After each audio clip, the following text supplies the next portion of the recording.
Two wheels jammed against a metal doorframe and stopped dead. Her hands shoved the rims hard. The chair didn't move. She backed up, angled it, tried again. The armrest scraped the frame and locked tight. Somewhere down the hall, music swelled and glasses clinked. Nobody came. She pushed until her palms burned, until sweat ran down her neck, until her arms shook and gave out. Then she just sat there, wedged in a bathroom doorway, going nowhere. A woman in a blue dress, 31 years old, 3 years in that chair, stranded at her own sister's wedding. Her name was Dileia Mercer. She pulled out her phone. She didn't call her mother. She didn't call the groom. She scrolled to one number nobody in that church would ever expect, and she whispered 4 words. "Come get me now." Who was on the other end of that call? "Stay with me." Here's what you need to know about Dileia Mercer, and I'll keep it short because it matters for what's coming. 3 years ago, she ran 6 miles every morning before work. Hold on to that. She was fast, she was strong, and she never sat still for anything. She was the kind of woman who took the stairs 2 at a time and beat men half her age up a hiking trail. Then one Tuesday in October, she stepped off a curb on a green walk signal, coffee in one hand, earbuds in, thinking about nothing bigger than a work meeting. And a black sedan came through the red light doing better than 50. She woke up 11 days later in a hospital bed. The doctors sat down beside her, and they used soft voices, and they told her the spinal cord was crushed low in her back. She would never walk again. She was 28 years old. The car didn't stop. Not that day, not that week, not ever. The police report got opened, and then somehow it got thin, and then it got quiet, and then it just sat in a drawer gathering dust. Detectives who'd been all fire in the first week stopped returning her calls by the third. Everybody in that little town of Sonora had a guess about whose car it was. Nobody said it out loud. Because the family that owned that car owned half the town too, and people who owned half the town had lawyers, and lawyers made problems disappear. Dileia learned that the hard way. She learned it the way you learn a thing when it's done to you, slow and cold, one closed door at a time. Now, in those 11 days she was unconscious, and in the long gray months after, when she was learning to lift her own body out of a bed and into a chair, there was one visitor who came every single week. Same day, same time, a big man, gray beard, thick arms, a leather vest with a patch on the back. His name was Rooster Kincaid, and he was the president of the local Hells Angels charter. People saw that vest and made up their minds fast. The nurses watched him from the desk. Dileia's mother wouldn't stay in the room when he came. But here's the thing about Rooster. Years back, before Dileia was born, her father had ridden with that club, Sonny Mercer. He'd left the life when Dileia came along, hung up the vest, become a mechanic, raised 2 girls with grease under his nails and a soft spot a mile wide. And when Sonny died of a bad heart the winter Dileia turned 22, Rooster stood at the back of the church and didn't say a word to anybody. But he remembered. Men like Rooster remember. So when Sonny's daughter got run down in the street and left to rot in a drawer, Rooster came to that hospital and he pulled a chair up beside her bed and he said, real quiet, "Your daddy carried me out of a wreck in 1989. I owe him a life. Looks like it's yours now." And he came back every week. He brought her terrible coffee and worse jokes. He brought his German Shepherd Diesel and let the dog lay his big head across her useless legs so she could at least feel the weight of something warm. When she cried, he didn't tell her to stop. When she wanted to die and there were nights she said it out loud, he didn't argue and he didn't panic. He just stayed. He'd sit in that plastic chair till the sun came up if that's what the night needed. That's the man on the other end of the phone. Remember him. Now back to the wedding. Her little sister Nora was getting married that afternoon. Sweet Nora, 4 years younger, the one Dileia taught to ride a bike in the driveway with a hand on the seat, running alongside her, promising not to let go and then letting go anyway. Nora was marrying up, marrying a name, the Ashfords. And if that name sounds like it might matter later, that's because it does. Delia almost didn't come. You can imagine why. A church full of the town's money, a day built for people who could stand and dance. But Nora had knelt down in front of her chair a month back with tears in her eyes and said, "You're my maid of honor, Dee. You have to be there. I can't do it without you." And what do you say to that? So Delia put on the blue dress and painted her nails and came to the old stone church with the reception hall attached, and she smiled for the photographs, and she held the flowers, and she told herself one afternoon wouldn't kill her. The wedding planner had promised an accessible route, swore it up and down, sent a diagram and everything. But the church was old, built when nobody thought about a woman in a wheelchair, and the only restroom near the bridal suite was down a hall through a doorway some contractor had framed too narrow back in 1970. Delia had gone to freshen up before the toasts, wanting to fix her face and be perfect for the photos. And the chair got stuck coming back out, and the hall emptied as everybody drifted toward the champagne. And she called out once, twice, 3 times and heard nothing but the party rolling on without her, laughter and a saxophone and 200 people who had forgotten she existed. That's when she stopped pushing. That's when she picked up the phone. "Come get me now." On the other end, in a garage 40 minutes away, a big man set down a wrench. Rooster didn't ask what happened. He didn't ask if she was okay. He heard 4 whispered words and the shake in her voice underneath them, and that was all the report he needed. He said one thing. "Where are you, darlin'?" She told him. He said, 20 minutes, don't you move." Which, given the circumstances, was a little bit funny, and even stuck in that doorway with her face hot and her eyes stinging, Delia laughed, one broken laugh that surprised her. Then she heard him on his end, away from the phone, and his voice had changed. It had gone flat and hard and loud. "Everybody up, now Sonny's girl needs us." And she heard boots, a lot of boots. Here's where it gets bad before it gets better, so brace yourself.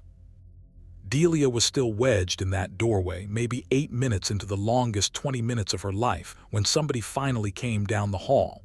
It wasn't a friend. It was Garrett Ashford, the groom's father, a tall silver man in a $5,000 suit, and behind him the wedding coordinator, wringing her hands. Delia felt something loosen in her chest. Help, finally. "There you are," Garrett said, but he didn't say it like a man who'd found somebody in trouble. He said it like a man who'd found a stain on the carpet. He looked at the chair. He looked at her. He did not bend down. "You've been holding up the whole hall. People are waiting for the toast." "I'm stuck," Delia said. "The doorway's too narrow. Could you just grab the front and lift while I—" "For God's sake," he glanced at his watch. He actually glanced at his watch. "Nora said you might be difficult. Look, sweetheart, I'll have somebody find a staff member. Just try to keep it together. This is a very important day for our family and frankly the optics of all this." He waved a hand at the chair, at her, at the whole situation. "Let's not make it a scene. The optics of all this. You know that feeling when somebody says a thing so cold that your whole body goes quiet?" Delia went quiet. She didn't cry. She was past crying. She just looked up at this man and understood all at once exactly what her sister was marrying into. And she said very softly, "You don't remember me, do you?" Garrett Ashford frowned. "Should I?"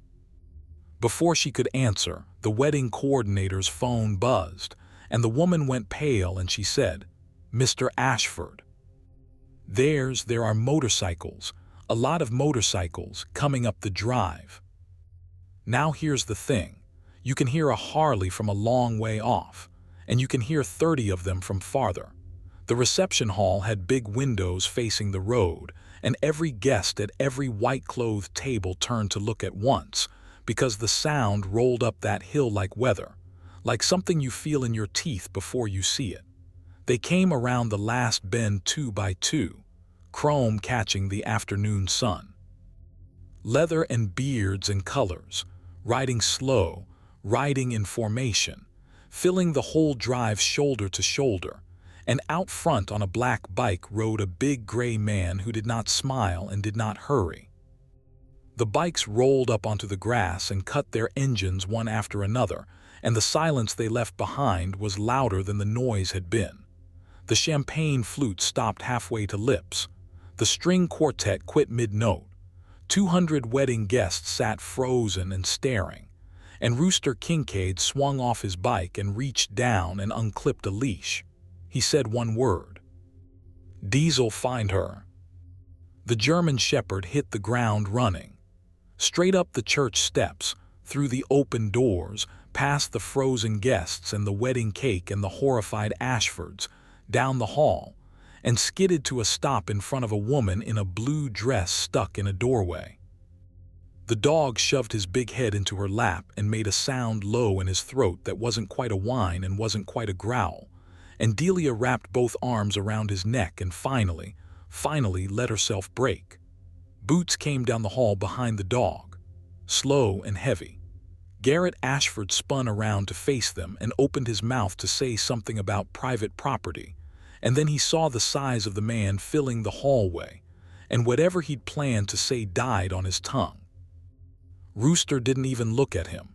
He walked past Garrett like the man was a coat rack. He crouched down in front of Delia's chair, put one huge hand on the back of it and one on the frame, and said, "Which way's it caught, sweetheart?" "The armrest, left side." "Okay, lean toward me." She did. He tipped the chair maybe 2 inches, turned it a hair, and it came free of the doorway like it had never been stuck at all. He'd done it in 4 seconds. She'd been trapped for 20 minutes. He wheeled her out into the reception hall himself, Diesel trotting at the wheel, 30 of his brothers standing along the walls with their hands folded and their faces still. He brought her to an empty table near the window, set the brake, poured her a glass of water from a pitcher, and put it in her hand. Then he crouched beside her again and looked her over, head to toe, checking, the way you check somebody you love. "You hurt?" "No." "You sure?" "I'm sure, Rooster, I'm okay now." He nodded, slow. Diesel put his head back in her lap. The guests were murmuring, unsure, but nothing was happening, and the tension in the room started to bleed out. Somewhere the quartet nervously picked its song back up. Delia took a sip of the water and closed her eyes, and for the first time all day, breathed all the way down. It was over. The scary part was over. She was safe. That's what she thought. That's what everybody in that room thought. They were wrong. Because Garrett Ashford had followed them into the hall, and he'd had a minute now to remember he owned half the town, and a man like that doesn't stay small for long. "That's enough," he said loud to the whole room. "This is a private event. You people are trespassing, all of you. Get out, take your dog and your girl, and get off my property before I have every one of you arrested." Rooster straightened up slow to his full height. "We're leaving in a minute, soon as she's rested. We're not here to wreck your party." "You've already wrecked it." Garrett pulled out his phone and held it up like a weapon. "I've got the sheriff on speed dial. Bill Hargrove and I go to the same club. One call and you spend your night in a cell. So don't test me, you filthy old." "Dad," that was the groom now. Trip Ashford in his tuxedo, come hurrying in from the reception with Nora right behind him in her white dress, her face gone from confused to frightened. "Dad, stop. What are you doing?"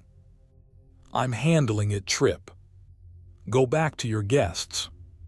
But Nora had seen her sister at the table with her makeup ruined from crying, and she'd seen the giant man standing guard over her, and she was already moving, gathering her dress in both hands. "Dee, what happened? Are you okay?" "I got stuck in the bathroom, Nora." Delia's voice came out flat and clear, and it carried across that quiet room. "For 20 minutes.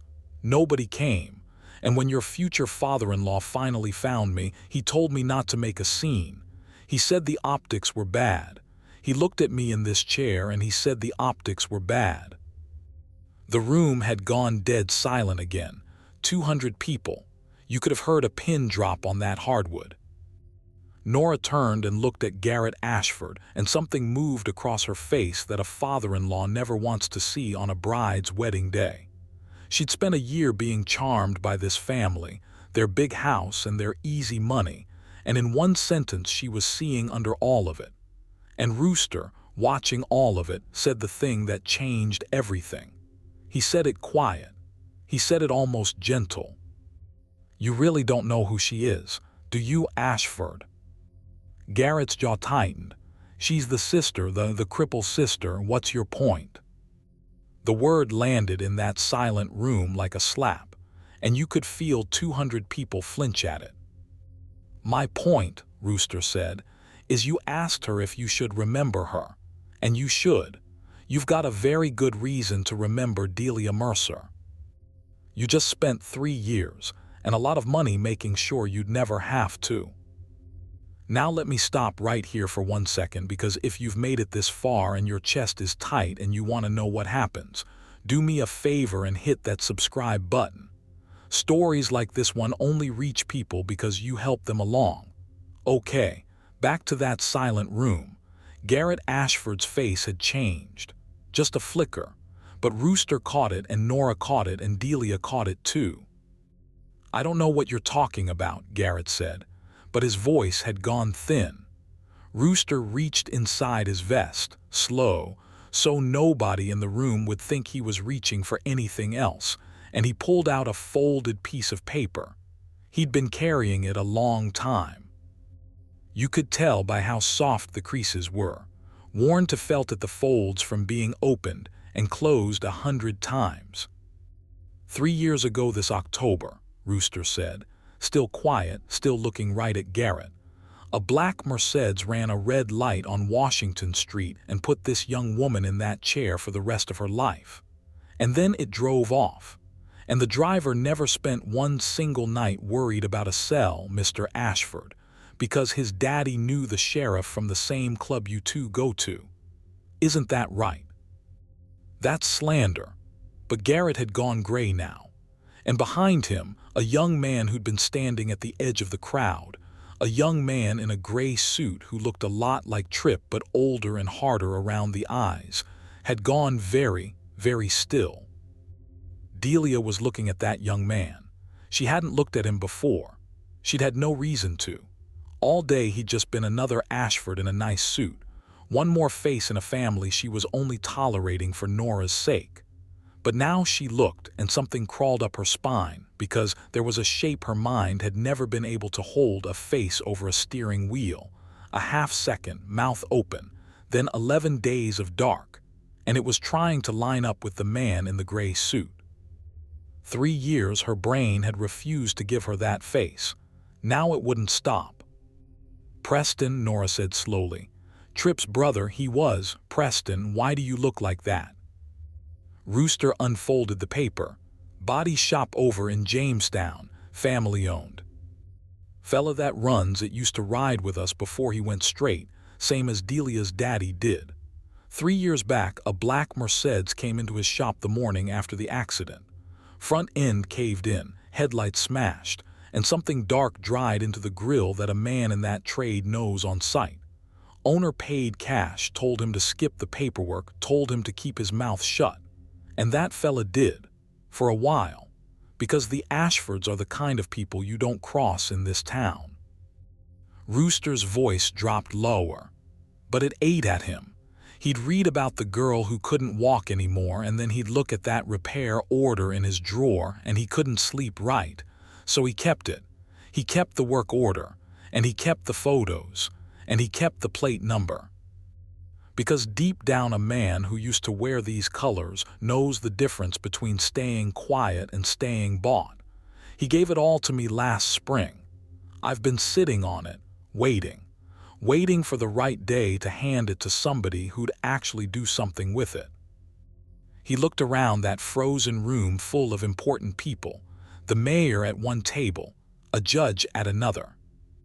Didn't figure the right day would be a wedding, but here we are.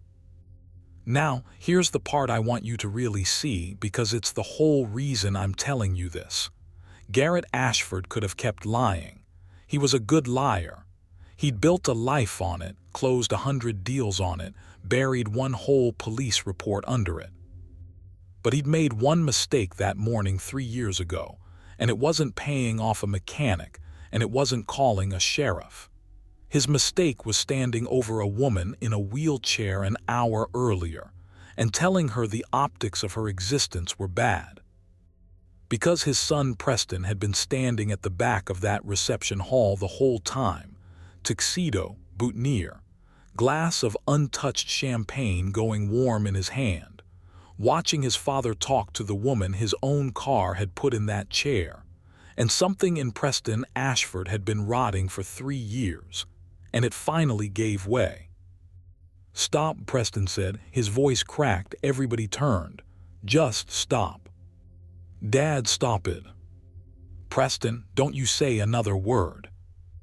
But Preston was already walking toward Deleia's table, and his face was wet, and his hands were shaking, and 200 people watched the groom's brother cross the room and drop to his knees in front of a wheelchair. "It was me," he said. "I was driving. I'd been at a bar. I was going too fast. I looked down at my phone for 1 second, and when I looked up, you were. You were right there, and I felt it. I felt the car hit you, and I kept driving. I kept driving." He was gulping air between the words now. "I called my father instead of an ambulance. I sat in a parking lot 2 miles away shaking, and I called him, and he took care of it. He said it would ruin my life. He said one mistake shouldn't cost me everything." Preston's voice broke completely. "He never once said it shouldn't cost you everything. 3 years. I have watched you at every family thing Nora dragged you to, and I have smiled at you, and I have handed you a plate at Thanksgiving, and I have never. I couldn't even look at your chair because I knew. I always knew." He couldn't finish. He knelt there on the hardwood in his wedding tuxedo and sobbed like something inside him had finally torn all the way through. The room did not make a sound. Delia Mercer looked down at the man who had taken her legs. She'd imagined this moment 1,000 times in the dark. She'd imagined screaming. She'd imagined hitting him. She'd imagined rolling right over him. She'd imagined a lot of things over 3 years of physical therapy and phantom pain, and a body that would never do what she told it again. What she actually felt in that moment surprised her. She reached out and she put her hand flat on the top of his bowed head, the way you'd bless somebody, and she said, "You just did the one thing your father spent a fortune making sure would never happen. You said it out loud." She was crying too now, but her voice was steady. In front of everybody. On the record. She looked up at Garrett Ashford, who had gone the color of old paper. "He's the one you should be worried about the optics of," she said. "Not me."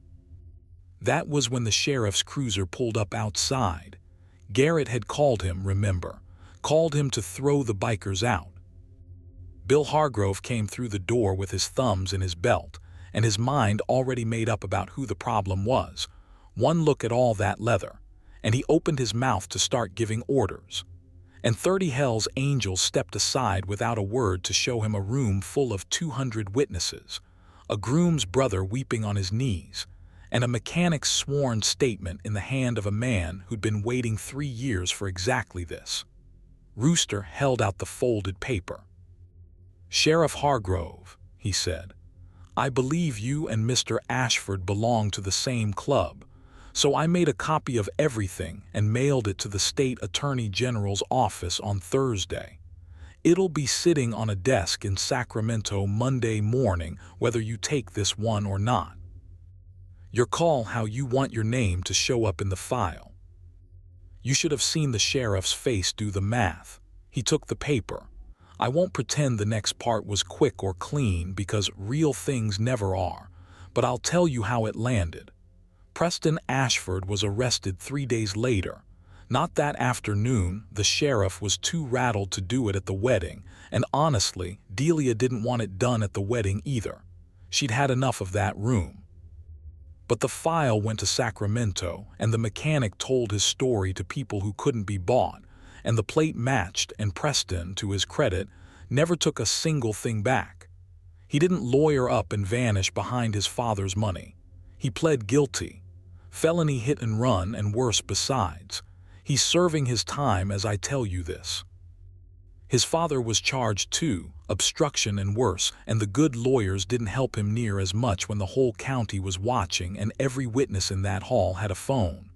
The sheriff took early retirement before the state could ask him harder questions. That club they all belonged to got real quiet. Now here's the question everybody asks me when I tell this story. What about the wedding? Nora didn't go through with it. Not that day. She stood in her white dress in the middle of that hall and she looked at Tripp, who honestly hadn't known the family had buried it from him too, and she said, "I can't. Not today. Not until I understand what I almost married into." And she went to her sister and she got down on the floor beside the wheelchair in her wedding dress on the hardwood, and she held Delia and they cried together while 30 bikers quietly filed out to give them the room. They did get married, Nora and Tripp, almost a year later. Small ceremony, backyard, folding chairs, paper lanterns strung between 2 oak trees. Tripp had spent that year cutting himself loose from his father's money and his father's name and everything that came with it, and it cost him, and Nora watched him do it, watched him choose right when right was expensive, and decided he was worth keeping. Delia was the maid of honor again. This time somebody made real sure the path was clear for her chair, checked it twice, rolled it themselves the day before. This time she gave the toast, and she made everybody laugh, and then she made everybody cry, and then she made them laugh again. And Rooster Kincaid was there in a clean vest with Diesel on a leash, standing at the back the way her father used to stand at the back. When Delia rolled up the aisle behind her sister, she passed him, and he reached down and squeezed her shoulder, and neither one of them said a word because they didn't need to. I want to leave you with one more thing. A while after all of it, Delia asked Rooster why he'd waited so long to use that evidence. A whole year he'd sat on it. She wanted to know why he didn't just march into the sheriff's office the day the mechanic handed it over. And Rooster, he thought about it a while the way he does. Then he said, "Because you weren't ready. If I'd done it a year ago, it'd have been my story, my club, my grudge, my proof. They'd have called it a biker gang shaking down a rich family, and it'd have gone nowhere, and you'd have been a bystander in your own life. Again." He shook his head. "I was waiting for a day you'd stand up for yourself. Figured I'd know it when I saw it." "I can't stand up, Rooster," she said, "because she can still make that joke. She'll always make that joke." And he laughed, and then he got serious and he said, "Darlin', that afternoon, wedged in a doorway, whole world walking past you like you weren't even there, you didn't call your mama. You didn't call for help you knew would come easy. You picked up that phone and you called the one number that meant war." He tapped the table. "That's not a woman who needs saving. That's a woman deciding she's done being quiet.